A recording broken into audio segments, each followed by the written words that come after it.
Okay, joined by Kevin Burke from the Fianna ahead of the Go Ahead Ireland Senior 1 hurling final against Kilmacud Crokes on Saturday 26th of October, 7:45 throw in here at Parnell Park for that game. And Kevin, I'm sure plenty of excitement in the Fianna camp ahead of yet another county final. Yeah, absolutely. We set out at the start of the year just to give ourselves a chance to do it again, and to be able to be back in the final now to do that is brilliant. The semi-final against St Vincent's on Sunday was a thrilling game of hurling. You're watching from the sidelines. You're obviously injured the last day. Are you hoping to be fit for the final? Yeah, hoping to be fit now in 2 weeks. It was tough to watch on now yesterday, but the lads put in a serious shift, and hopefully I can be out there to play my part now in 2 weeks' time.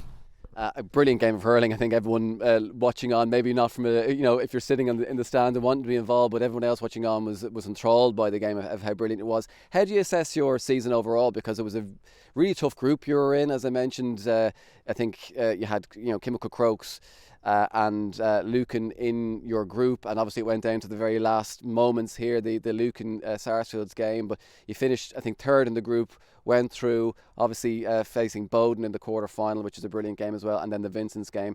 You've kind of done it the hard way this year, but you've been playing pretty well heading into this county final. Yeah, it was a bit of a mixed bag now. The last few games against Bridget and Coola we had good wins, and then against Crokes and Lucan in the group we probably did enough to win, but against Crokes we gave away a late free to draw, and then Lucan obviously gave away the late goal to lose, so kind of a mixed bag in that sense. But it was just all about getting momentum from the quarter final onwards. We put in a great performance against Bowden, and then yesterday was a dogfight against Vincent's, but it was just about getting over the line yesterday in the semi-final, and we did that, so we're just hoping to carry all that momentum now into 2 weeks' time. It's yet another county final. It's your fourth county final in a row, which is incredible in terms of consistency over the past 4 years to get to four county finals. Obviously winning it last year for the very first time, but it must be huge for the club to be involved in these big occasions over the past 4 years as much as you have been. Yeah, absolutely. It's really special for the club. The run we've gone on now the last 4 years. To think back, like 10 years ago, maybe we were kind of battling relegation as a senior hurling side. So to see where we're at now, 4 finals in a row, it's great for just the younger generation, being able to come out and support us every few weeks, watch exciting games, and kind of watch a long season as well when they're making it to the final. So yeah, it's great for them growing up, being able to follow us, and hopefully inspire them to stick at it now for the next 10 or 20 years. You've gotten obviously to county finals in 2021 and 2022 and fell at the final hurdle to Kilmacud Crokes. Last year you finally got over the line, beating Ballybowden St Enda's in the county final. How much confidence have you taken, I guess, from last year, being able to finally do it, get over that line? How much confidence have you taken from that heading into this campaign and obviously heading into this county final? Yeah, I think we've taken huge confidence. It was kind of a monkey off the back last year, just getting over the line both against Crokes in the quarter and then just pushing on and getting the win in the final. There's a lot of pressure on us to win, obviously, after having 2 bad defeats the 2 previous years in the final. So it's definitely just a monkey off the back. We're able to play with a bit more freedom and enjoyment, and we're just trying to use all that, put it to the best.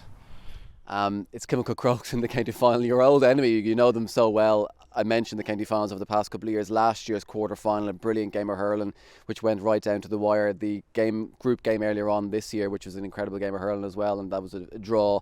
You obviously know each other very, very well. There's no surprises, I guess, in either camp in terms of what you can expect from them, but what can you expect, I guess, from Kilmacud Crokes in the final?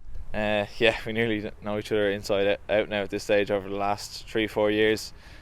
Just expect very good performance by them, and if we're not on our A game, we probably won't have a chance to win. So we now have to bring our best performance to just compete with them. So that's definitely one thing we know from the last few years. If we're not on our A game, if we're not at near 100% of our peak performance, then we probably don't have a chance. So we need to make sure we bring that now in 2 weeks' time.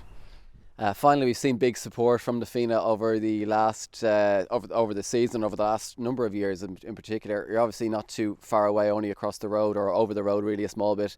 We've seen the Fianna mascot here walking around a lot this year as well. How important will that support be, and how important was it last year helping you get over the line? How important will it be again in the final in 2 weeks' time to help you, maybe give you that extra 1 or 2% you might need to win the game? Yeah, no, it's like the lads love running out here and seeing the stands full. Like, it's really important to just have that atmosphere on the day, and it definitely makes a difference in terms of the result. Like when you have a big crowd cheering you on in the last 10-15 minutes of a game, it's definitely a big help. I think it was the first final 4 years ago, that sticks out to me the most. We played here on a Saturday night under lights, and it was probably the busiest I've seen Parnell for a club game. It was unbelievable. So we're just really hoping to get that kind of crowd out now in 2 weeks' time, and hopefully help us get over the line.